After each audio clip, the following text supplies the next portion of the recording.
Matt gets to continue on his road trip and not die of hypothermia and starvation in the middle of Grand Canyon National Park.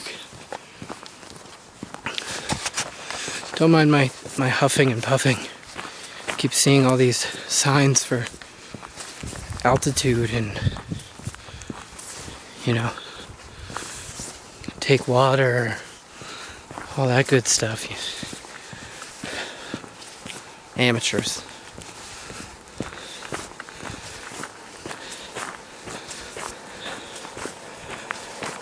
I'm so thirsty though. I left you.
Stopped for gas. I'm about an hour and a half from what my navigation says is the Grand Canyon.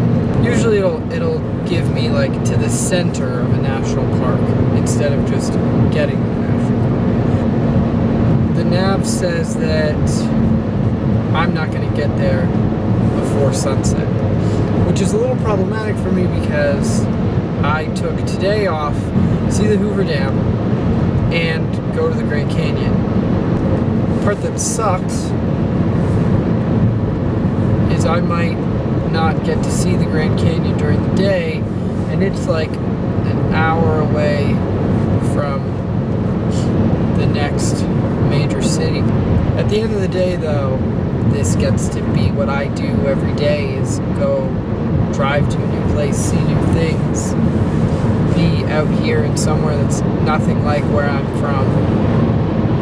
So if my trip gets a day or two off schedule, I'm not too bummed about it. I am like a week ahead already anyways, because I'm a champ at driving. This message brought to you by a drink that doesn't sponsor me. Not an endorsement. I wish it was. Could you imagine if I got sponsored by Red Bull to travel? Not like anything extreme, just like drive places and take photos.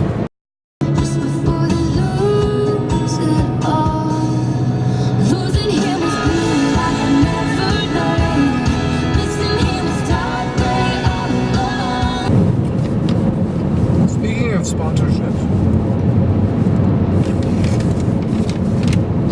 If Alberto Beef Jerky wants to sponsor me, I'll gladly take that. Or Jacqueline's. Or if you sell beef jerky and you want somebody to really hype your product on the internet, this is the guy. I really love beef jerky.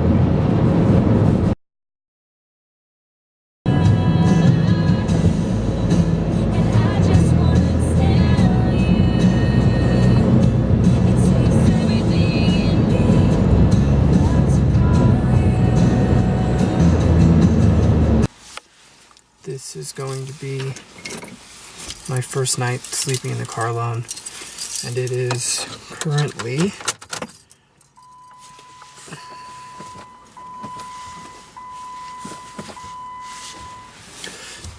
-1 degrees Celsius. Sorry, American friends. I don't know what that means for you, but it's below freezing. It's really cold.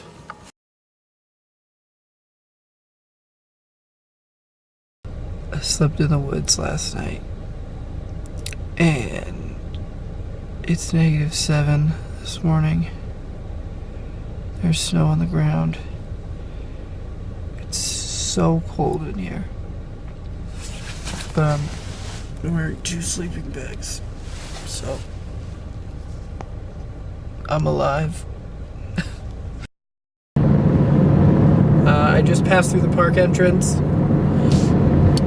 and now I am driving through this forest, which I didn't really expect when I thought I was coming to the Grand Canyon. I mean, you see all the photos and you think you're going to be driving through the desert and then there's just going to be a big hole, but no, it's a forest and there's snow.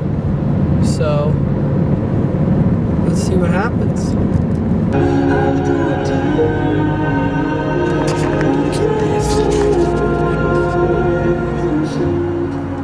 Guys, this is crazy.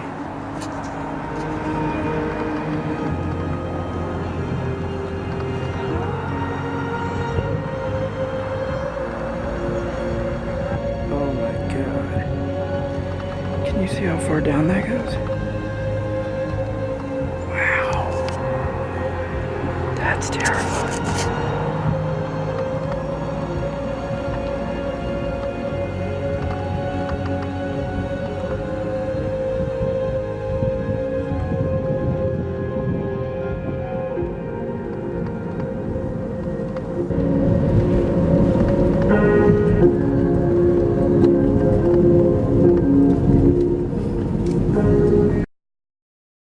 So I just talked to a guy at the edge,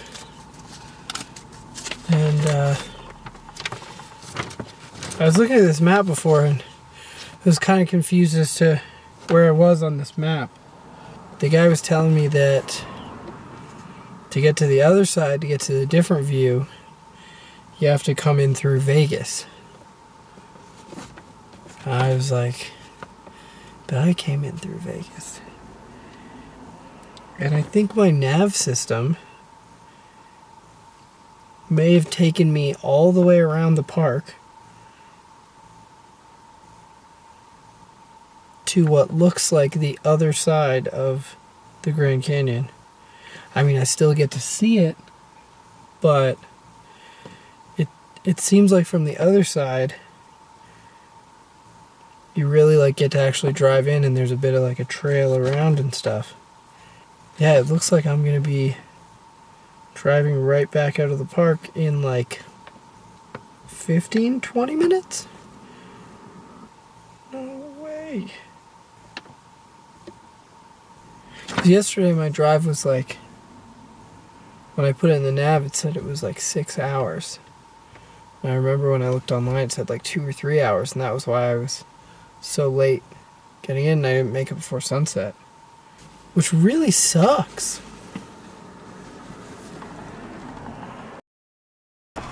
I may not have gotten to see all of the Grand Canyon, but there's currently these like giant deer outside.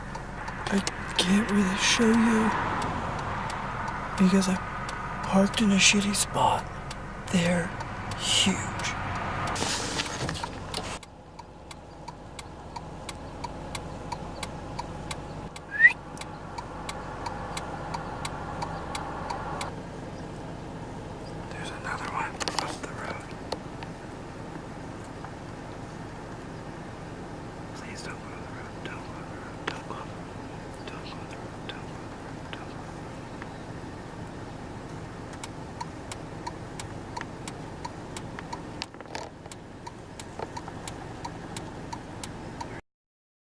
That was crazy, and I just saw a sign that said beware of some sort of giant cat cougar looking thing. Now I'm driving really slow because I'm terrified that I'm going to hit a giant, whatever, canyon leopard. I don't know what cats live in this area. You could probably read the brochure, but I'm driving and that's not a good idea. So that was cool. That got better.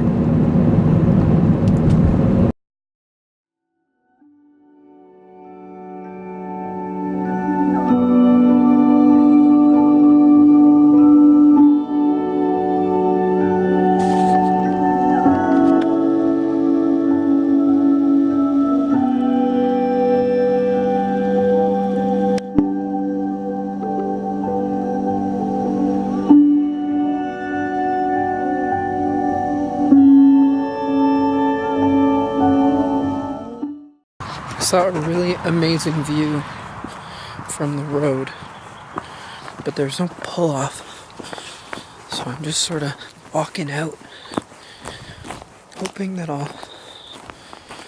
find what I saw. I think I found what I was looking for. I'm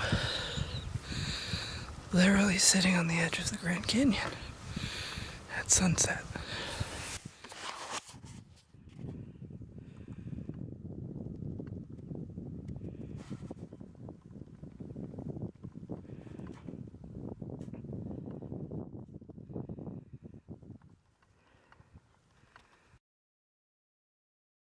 This is a good time for like a fun little story. When I was in middle school, we went on this field trip to a nature conservatory. Everybody was playing this like tag game, and I kind of just started walking. There just wasn't anybody around anymore. I didn't really know which way I came from. I didn't have any landmarks that I knew to walk towards because I was just kind of like in the middle of the woods. I just started walking just in whichever direction. Walked through like a swamp, like up to my knees or something like that. And then I started hearing trucks. So I started walking towards the trucks, climbing a fence. And then I was on the side of a highway. Once I was on the side of the highway, I just started walking. And I walked for like a half hour. And eventually I got to this bunch of houses. It's like the edge of whatever town. And there were these two guys sitting on their front step. And I just like walked up to their front door where they were. And I was like, do you guys know where the nature conservatory is? And they were both just staring at me. They were like, why are you out here on a field trip? And I was like, yeah. The guy was like, it's back the other way down that road. I was like, okay. And I just turned around and started walking. And when I got back, they had like sent out a search party for me and everything, and all the teachers were freaking out. I think that was the first time that I was ever just sort of out in nature, in the woods, in whatever, and just realized I was fine with it. I was just gonna figure it out, keep walking, and eventually I'd get there. And I guess the moral of the story is always have some sort of navigation device when you park your car somewhere and then wander into the woods, because you'll probably get lost and then have to listen for trucks like you're a lost 8th grader in order to find the road and hopefully find your car. 10 years later, I still haven't learned my lesson. There he is. Walden, I'm coming. Almost there, buddy. Sorry I left you.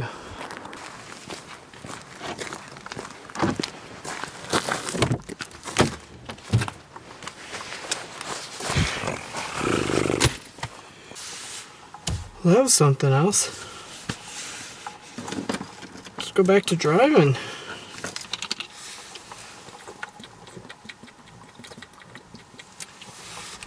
I really wasn't joking about how thirsty I was.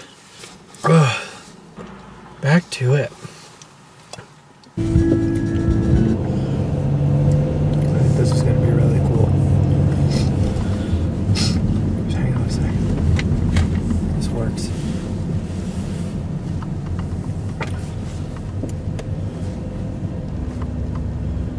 Yup.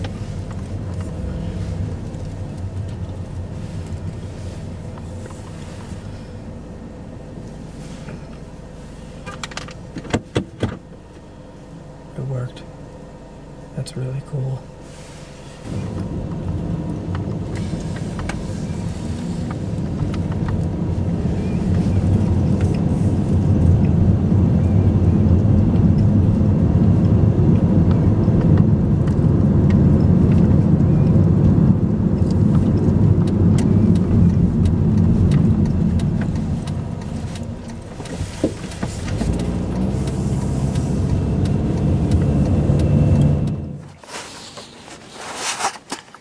I just wanted to mention how nice it is to be in a part of the country that embraces travelers and, welcomes people that are sort of making the best with what they've got.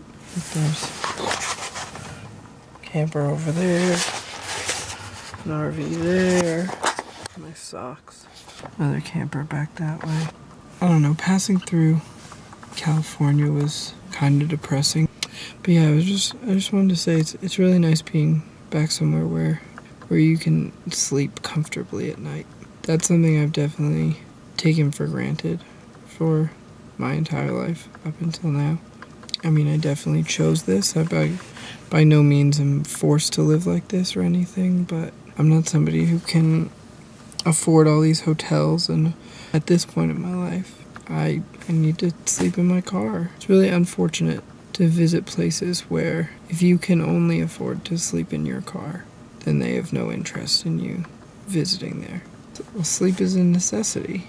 That's all I have to say about that. Good night.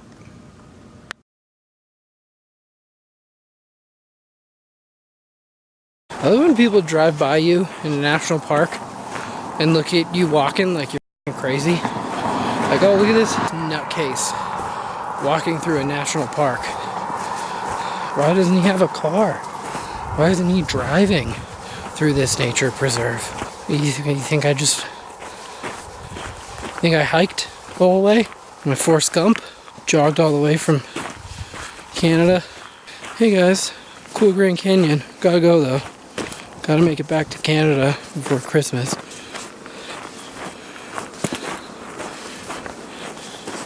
Idiots.